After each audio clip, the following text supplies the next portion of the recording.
You know this prayer before you know your own address. Before you knew how to read, you knew these words. You learned them the way you learned to breathe, by doing it in a room where everyone else was doing it. Your mouth moves before your mind engages. The words arrive faster than thought. You have said this prayer 10,000 times, maybe more, in churches that smelled of candle wax and old wood, in hospital waiting rooms, hands laced together, not sure you believed but saying it anyway. At gravesides, voices going slightly out of sync with the person standing next to you, both of you searching for the next line in the same memory at the same time.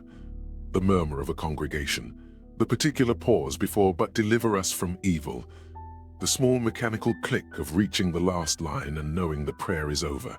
You have done this so many times that the words have become sound before they are meaning. And that's exactly the problem. Because the prayer you know, the one your mouth formed before your brain caught up, is not the prayer Jesus taught. Not in the language he spoke, not in the form he gave it, not with the words he used. What you have been saying, in church and in hospitals and at gravesides, for your entire life, is a translation of a translation of a translation, revised by committees, edited by scribes, supplemented with lines that don't exist in the oldest manuscripts, and officially called a mistranslation, by name, on camera, by the head of the Catholic Church, 8 years ago, on Italian television. You didn't know that. Nobody told you. And the prayer that Jesus actually gave his disciples in Aramaic, in a field somewhere outside Jerusalem, that prayer is still available. It says something entirely different. My name is Nathan. 12 years teaching history at a Catholic school in Evansville, Indiana. Resigned when the evidence stopped matching what I was being paid to teach. This channel is what I do with what I found. I've spent the last few months following a thread that starts with a single word. Not a book, not a manuscript. One word, the first word of what we call the Lord's Prayer, in the language Jesus actually spoke. When I found what that word actually means, what it contained that every translation erased, I had to put the notes down and walk around the block. Not because it was disturbing, because it was more beautiful than anything I had been taught. And the beauty had been removed. Deliberately. I want to show you what was in that word, who removed it, and what the prayer looks like when you give it back. Let me start with something that most people who recite this prayer every week don't know. There are two versions, not one. Matthew chapter 6 verses 9 through 13, Luke chapter 11 verses 2 through 4. They are not the same prayer. The Matthew version is the one you know. Our Father, who art in heaven, hallowed be thy name. Thy kingdom come, thy will be done on earth as it is in heaven. Give us this day our daily bread, and forgive us our trespasses, as we forgive those who trespass against us. And lead us not into temptation, but deliver us from evil. Then, in many Protestant traditions, for thine is the kingdom, the power, and the glory forever and ever. Amen. The Luke version is shorter in a way that is not a condensed summary. Shorter in a way that sounds like a different template. Luke doesn't have thy will be done on earth as it is in heaven. The petition structure is different. The rhythm is different. Luke's version reads more like a private conversation. Matthew's reads more like a congregational recitation. Bart Ehrman, New Testament scholar at the University of North Carolina, Chapel Hill, makes this observation plainly. If Jesus delivered the Lord's Prayer as a fixed, memorized text, word for word, you would expect the two Gospels to record it identically. They don't.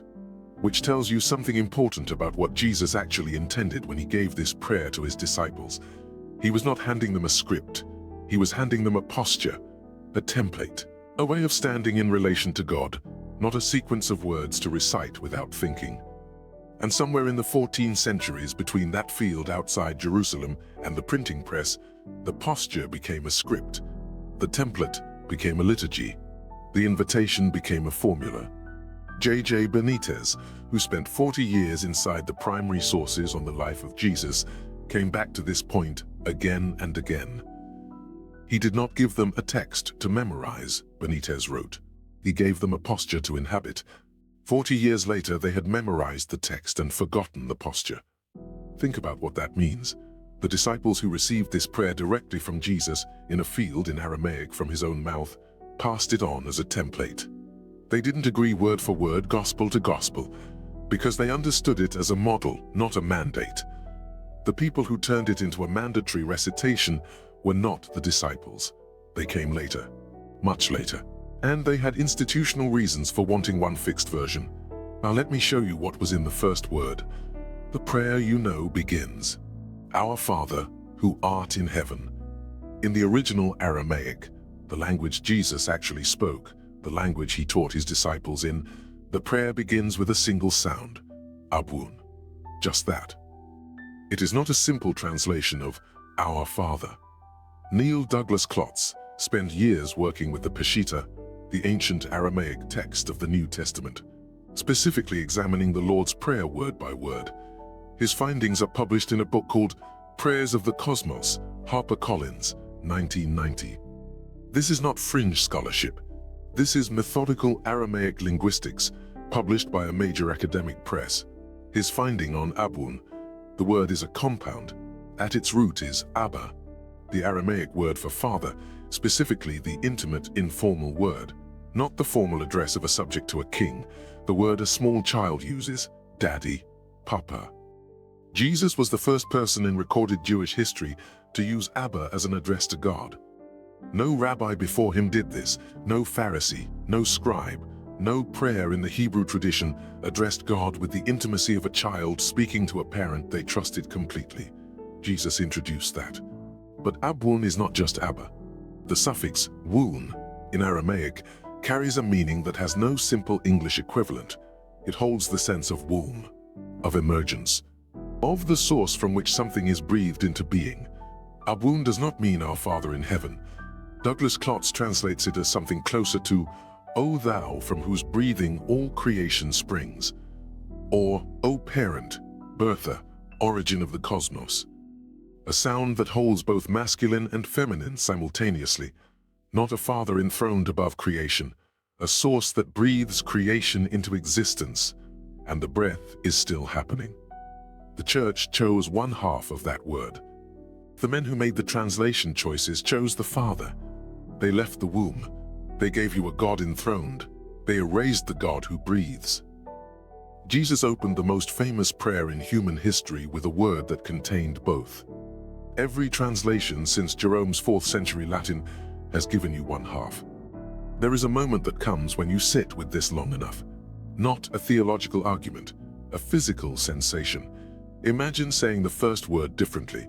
Not "Our Father," just the sound, Abwoon.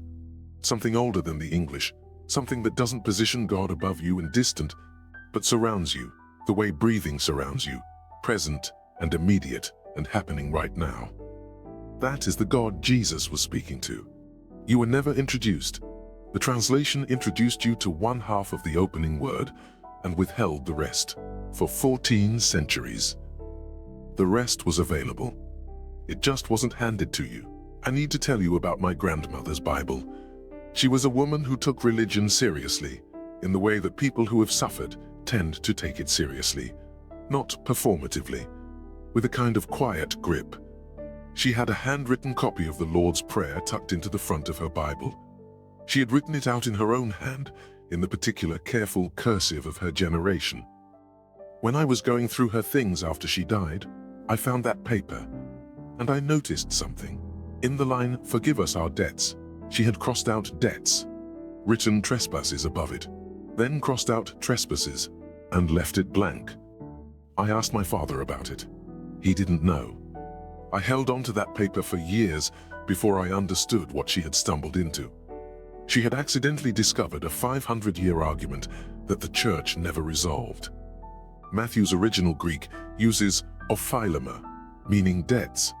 Luke uses hamartia, meaning sins. William Tyndale, in his 1526 translation, used trespasses.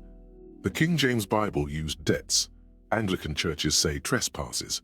Protestant churches say debts or sins. Catholic churches say trespasses. No single tradition agrees. No authority has ever officially settled which word is correct. My grandmother, with her careful crossings out and her blank space, had arrived at the honest position. She wasn't sure which was right. She left it blank because none of the options felt accurate. The Church has spent 500 years pretending the question was settled. My grandmother's blank space was more truthful than any of the official answers, and she didn't have access to Douglas-Klotz or Ehrman or the Peshitta. She had her Bible, her handwriting, and her instinct that something wasn't right. That instinct was correct. Now I need to give you the Pope Francis moment, because this is not a fringe finding. This is not independent scholarship that the institution can dismiss. December 8, 2017. Pope Francis, head of the Catholic Church, sitting for a televised interview on the Italian channel TV 2000. The interviewer asks him about the Lord's Prayer, and Francis says on camera in Italian, "Lead us not into temptation" is not a good translation. It is not God who leads us into temptation. It is Satan who leads us into temptation. A father does not do this. A father helps you to get up when you fall. The head of the Catholic Church, saying on television that the line "you have prayed since childhood" is a mistranslation. This was not a fringe view. This was not a theological controversy. This was the Pope speaking about the most recited prayer in Christian history, calling the translation not good. 3 years later, in November 2020, the Italian Episcopal Conference acted. They changed it. The Italian Lord's Prayer now reads, "Do not abandon us to temptation, not lead us not into temptation." The word under dispute is the Greek peirasmos. It means trial or test, not temptation in the moral sense. The distinction matters. A trial is something that tests your strength. It comes from life, from circumstance, from the unpredictability of being human. Temptation, in the moral sense, implies an agent trying to lure you into sin. These are not the same thing. The 4th century Latin scholar Jerome, who translated the New Testament into the Latin Vulgate, rendered peirasmos as tentationem. That Latin word already had the dual meaning of test and temptation. Every subsequent English translation copied Jerome's ambiguity without resolving it. For 16 centuries, billions of people have been praying a line that asks God not to do something that Jerome's translation accidentally implied God might do. And in the whole time, from 405 of the Common Era, when Jerome finished his Vulgate, to 2017 when the Pope said it on Italian television, the line was never changed in the liturgies that served the majority of Christians. You always felt something strange about that line, not doubt about God, something more specific. A slight wrongness, like a sentence that passes but doesn't mean quite what it should. Lead us not into temptation. Children who hear it for the first time ask the question directly, does God try to tempt us? Adults stop asking. Teachers say it's more complicated than it sounds. Priests say, what it really means is, and then an explanation follows, which is really just a correction of the surface meaning, which is an admission that the surface meaning is wrong. Adults learn to perform the understanding they don't quite have. The question that was real at age 7 gets filed under. Complicated, don't worry about it. That's just how the prayer goes. That is the moment a bad translation becomes doctrine.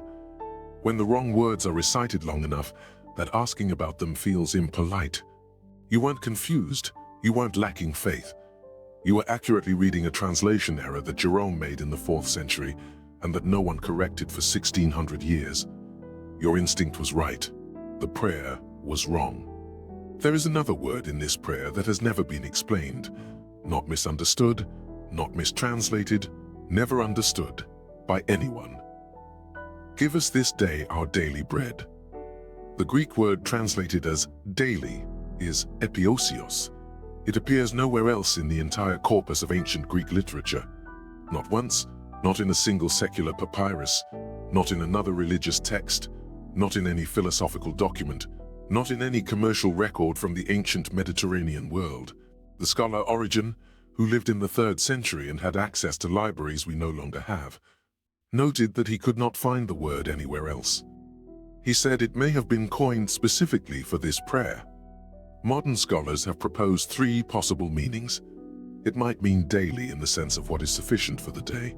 It might mean for tomorrow, bread for the coming day, with an eschatological flavor. Or it might mean supersubstantial bread, something beyond physical food, as the Catholic patristic tradition held. No one knows. The Church standardized a translation of a word that no one in the ancient world, and no scholar since, has been able to definitively explain. Your daily bread might mean your tomorrow's bread, or your bread for the soul, or your physical sustenance for today. The text doesn't settle it. The Church printed one answer and printed it for 17 centuries. Jerome encountered epiousios and made his best guess. The translators who came after Jerome copied his guess. The English translators who came after them copied those copies. Generation after generation of people prayed a word that was, at its foundation, a guess that no one had ever verified. My grandmother crossed out 2 words and left a blank. The blank was more honest. Now I want to give you the doxology. The last line of the Lord's Prayer, the one that ends it, seals it, closes it with a declaration, is not in the Bible. Let me say that precisely. For thine is the kingdom, the power and the glory forever and ever. Amen. That line does not appear in the oldest surviving manuscripts of the Gospel of Matthew. Codex Sinaiticus, discovered at St. Catherine's Monastery in the Sinai in the 19th century, dated to approximately 330 of the Common Era. Matthew chapter 6 ends at "Deliver us from evil." No doxology. Codex Vaticanus, housed in the Vatican Library, dated to approximately 325 of the Common Era. Same result. Matthew 6 ends at "Deliver us from evil." No doxology. The Codex Bezae, the old Latin manuscripts, all end the prayer the same way, without the doxology. The doxology appears for the first time in a document called the Didache, the teaching of the 12 apostles, written approximately 90 of the Common Era. And when you read the Didache, you find the doxology with an annotation. The annotation is explicit. This is the response to be made by the congregation after the prayer. It was a liturgical addition, not part of the prayer. Part of the communal worship service that developed around the prayer, church leaders added it to make the prayer feel complete in communal use. It was copied forward. It was treated as original. And then at some point, the division became denominational. Catholics, following the ancient manuscript tradition, end the prayer at "Deliver us from evil." Protestants, following a different transmission, say the doxology. Neither group is wrong about their own tradition. But most Protestants have no idea that the line sealing their version of the prayer wasn't in the original text, and most Catholics have no idea why they stop where they stop. If you have ever been in a mixed group reciting the Lord's Prayer and noticed that half the room falls silent after "Deliver us from evil," while the other half keeps going, that is not a minor liturgical difference. That is the visible trace of a manuscript dispute 17 centuries old, still unresolved, still playing out every Sunday in congregations around the world. Most of the people saying the words have no idea. There is something quietly staggering about that. In the middle of what is presented as the unified, unchanging prayer of the Church, half the room is saying words that aren't in the oldest manuscripts, while the other half stops where the manuscripts stop. And both halves believe they're saying the original. Let me tell you what Benítez concluded about what Jesus actually intended with this prayer. The question he came back to, across 40 years and multiple volumes of investigation, was this: if Jesus gave the prayer as a template, not a script, and if the 2 gospel versions are structurally different, not simply different length versions of the same fixed text, what was the original invitation? Benítez's answer is the one that stayed with me. Jesus used Abba in his private prayers. This is documented not just in the Gospels, but in Paul's letters. Even Paul, who never met Jesus in person, records that Jesus prayed using this intimate address. Abba was a child's word.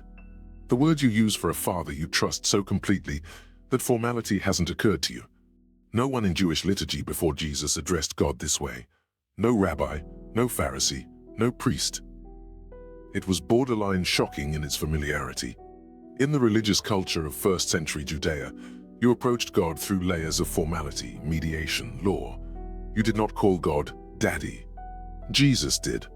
And when he taught his disciples to pray, he gave them the same opening word, not the formal address, the child's word. What Jesus was modeling with this prayer was not a liturgical procedure, it was an emotional posture, the posture of a child speaking to a father who is actually listening, intimate, personal, continuous, not a recitation, but a relationship. The Aramaic word Abwoon, with its double root of father and womb, of intimate address and creative source, was an invitation into a kind of prayer that required presence, not performance, not repetition. Presence. The church that inherited this prayer had practical needs. Communities needed liturgy. Services needed structure. Worship needed form. And so the intimate Aramaic sound got translated into formal Latin. The Latin got copied for 1,000 years. The Latin got translated into formal English. The formal English got memorized by children, and the children grew up and said the words automatically. The way you say any sequence of sounds you've said 10,000 times, without the presence that was the whole point. Benítez writes about this in Caballo de Troya with a precision that still stops me. Abba was not liturgy. It was how Jesus actually spoke to the presence he experienced as divine, and the prayer he gave his disciples was an invitation into the same relationship. Not here is the formula. Here is how I speak to the one I trust most. You can speak this way too. The formula is what came later. The institution needed the formula. What Jesus offered was harder to institutionalize. It required you to actually be there. There is something that I have wrestled with in this investigation, and I want to say it carefully, because I don't want to overstate it. The Church did not remove the depth from this prayer through malice. Jerome was not sabotaging the text when he translated Ipiasios as daily. He was doing his best with a word that had no precedent. He was a scholar working in a 4th century Roman library without the tools we have now. The scribes who added the doxology were not frauds. They were liturgical leaders who needed a way to close communal prayer with energy and conviction. They solved a practical problem. The councils that standardized the text were not suppressing truth.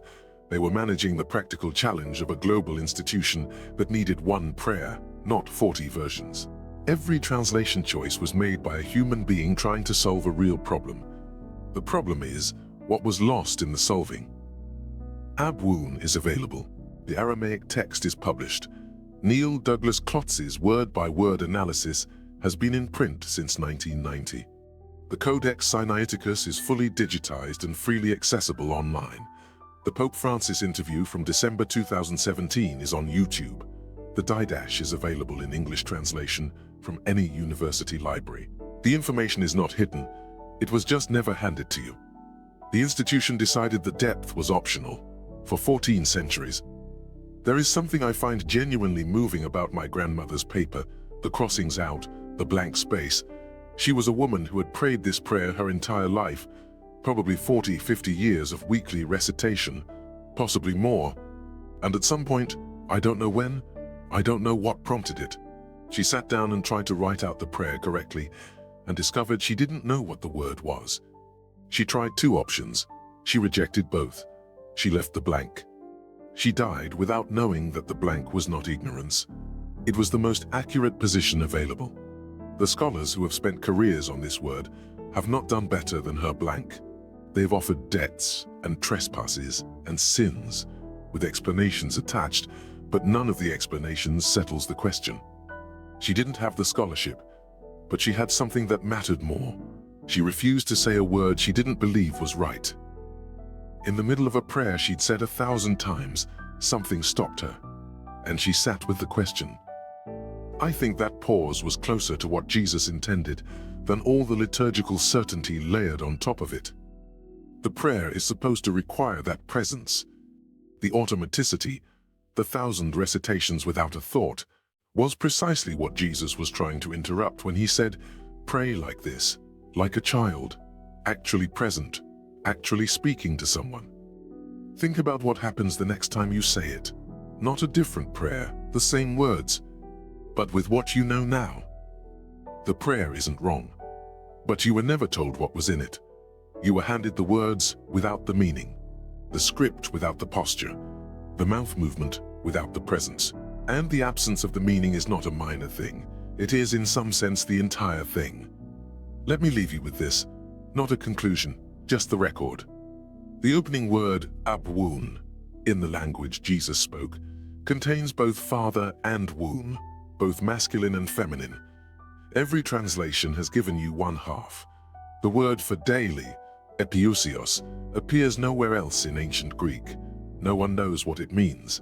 The Church standardized one answer and never told you the question was open. The line, "Lead us not into temptation," was called a mistranslation by name on television by the Pope in 2017. The Italian Church changed it in 2020. The English-speaking Church has not. The doxology, "For thine is the kingdom, the power and the glory forever and ever," is not in the oldest surviving manuscripts of Matthew, not in Codex Sinaiticus, not in Codex Vaticanus. It was added by liturgical leaders, copied forward for 17 centuries. Half the world says it, half the world doesn't. Almost no one knows why. There are two versions of the prayer in the Gospels, not one. They do not agree word for word, because Jesus was offering a template, not a script. And Abba, the word at the heart of all of it, was never used for God in Jewish prayer before Jesus. It was a child's word, the word that assumed intimacy, that assumed the God being addressed was actually presently, attentively listening. That's the prayer Jesus gave, not the recitation, not the mouth movement, not the automatic sequence of sounds your body knows before your mind engages.